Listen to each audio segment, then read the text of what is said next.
Gaming is a healthier medium for young adults than social media and YouTube in terms of mental health. Hold up, single or multiplayer? Multiplayer games are pretty toxic. My point precisely. But single player? I'm free. At least until you beat it, and then have that now what feeling. Please don't take this as an attack. I enjoy a good JRPG myself here and there. Nah, it's mutual my friend. You're standing at the end of the game with the best S thinking. That worked. Now what? You use social media to find great games. You use YouTube when you can't figure out how to beat them. The circle of gaming life is complete. I live a perfect life then.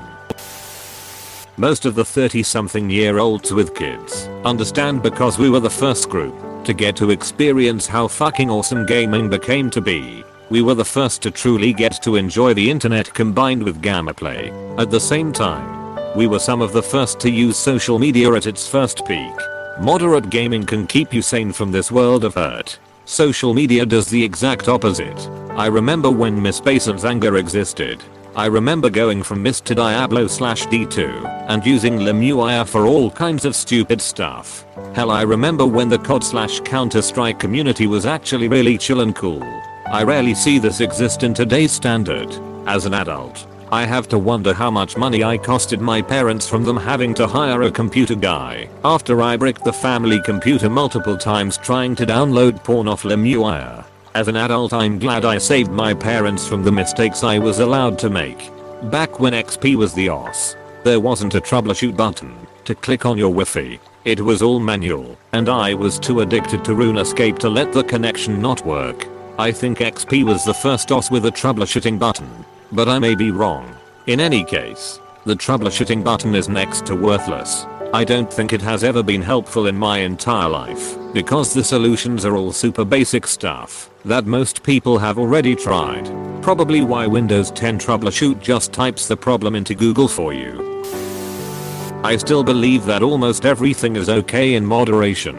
Being on social media every once in a while, or watching YouTube is fine, as long as you don't let it influence or control your life. On the other hand, gaming can be a big problem if you get too addicted to it. Completely agree. Everything in moderation. Social media addiction equals bad. Video game addiction equals bad. I feel like I've dealt with both in my life. When I had Facebook, I couldn't go more than 15 minutes or so without checking my feed. When I was gaming hardcore and playing in tournaments with my clan on game battles, I was playing 6+ hours per day, every day. I'm so happy I closed all my social media in 2014. But I guess Reddit could still be considered social media. Despite that, I don't use it for more than 10 hours a week. I still game fairly regularly as well, but similarly about 10 or so hours a week. Just wanted to share my experience to agree with your point. Moderation is key. There was once a time where I gamed around 10 hours a day. How? I had nothing better to do since I was in middle school. I like how Twitter is more toxic than MW2. Yes, at least I can't lose my job over comments I made in a COD lobby. For now. There is strong evidence to show that not only are there no negative effects of moderate gaming, but gamers generally have a significantly increased coordination, reaction time, and puzzle solving skills. In the 19th century, people said the same thing about fiction. They thought it was dangerous for children for all the same reasons they give about gaming today. Keep on gaming. There are some big assholes in multiplayer games. Very true. I've met a lot of scum people on multiplayer games, but not nearly as many or as bad as I did in the workplace. Work where all toxicity people thrive. I get toxic in TF2 at times, cause I'm trying my best, but I'm terrible, and it's just frustrating. I've never understand why people get angry while gaming. It's supposed to be fun. If you're not having fun, don't play. I have nothing against people gaming. Please, gamers, make sure you're eating enough food and still getting sunlight. I've seen gamers sit in the dark all day and hardly eat anything. Also, if you don't have food, buy food and play the games you already have. If your favorite games aren't satisfying to you, the game isn't the problem. You probably need to clear your mind. This is coming from someone who regrets selling theirs bucks, but did learn how to meditate. Close bracket. Thanks for the confirmation. Lately I play my card arena games and don't find time for anything else but that and YouTube. Normally I'd be playing a modded Fallout game or a Soulsborne game on top of playing a little Hearthstone or Arena or Duel Links. But lately all I can find time for are strategy arena card games and music, and I feel a little unsatisfied with that fact. I quit Twitter about a month ago and I feel less depressed and negative. I don't think all social media is terrible. It has its good and bad. But Twitter made me have no hope for humanity. Jesus Christ on a bike, Twitter sucks. I tried it out to follow some of the big people I like, but it devolved fast. The only people that say gaming is a waste of time are boomers and hipsters, lol. I'd argue it's just as fucked up that corporations like Riot and Tencent are earning billions off of microtransactions.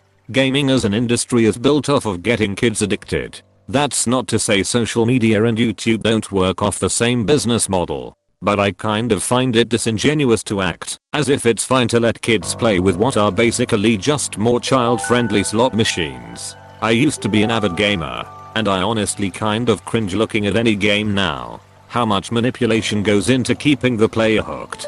Yes, games can be a great escape and a good way for awkward kids to socialize. But let's not act like most of them aren't being sent into the world by anything other than greedy corporations looking to suck as much money out of their young clientele as possible. Edit. To be clear, I'm not saying gaming is bad. I'm saying that we shouldn't ignore who's making them and why. Companies like EA don't care about making good games. They just care about selling their yearly updates to players and tempting them into buying card packs to get that one awesome player for their team. Only have to look at Belgium banning gambling in games to see that not everything's coming up roses. Yeah, I agree that social media can be a bad influence, and so can YouTube. But we don't want young adults to be sheltered and stay away from the politics, because young adults should be interested enough to learn for themselves what's a good moral choice and what's not. Bring on all the propaganda out there and let them choose what to believe in. Right or left. Young adults can't just be playing video games being ignorant to the fact of what's going on around them. Be involved in good, righteous, moral actions. Choose what to fight for and fight for it. My son plays 10 hours a day. He's a damn good kid. If you spanked him, he'd be a great kid. Joking. Jokes are funny. I don't have any issues with my kids, teens, gaming as long as it doesn't cut into their responsibilities and being part of a family. I often tell them, you need to come out and do life for a while. It definitely has bothered me how much they have played during distancing, but I finally realized how much they really are socializing with their friends while they play. I wouldn't be bothered if they had friends over and played Monopoly for hours on end every day. I mean, what else are they supposed to do for hours upon hours a day? Go outside and kick a soccer ball against the wall? I prefer that they play games versus living on social media. I'm happy they aren't comparing their lives to what their friends look like or tracking all the drama and gossip.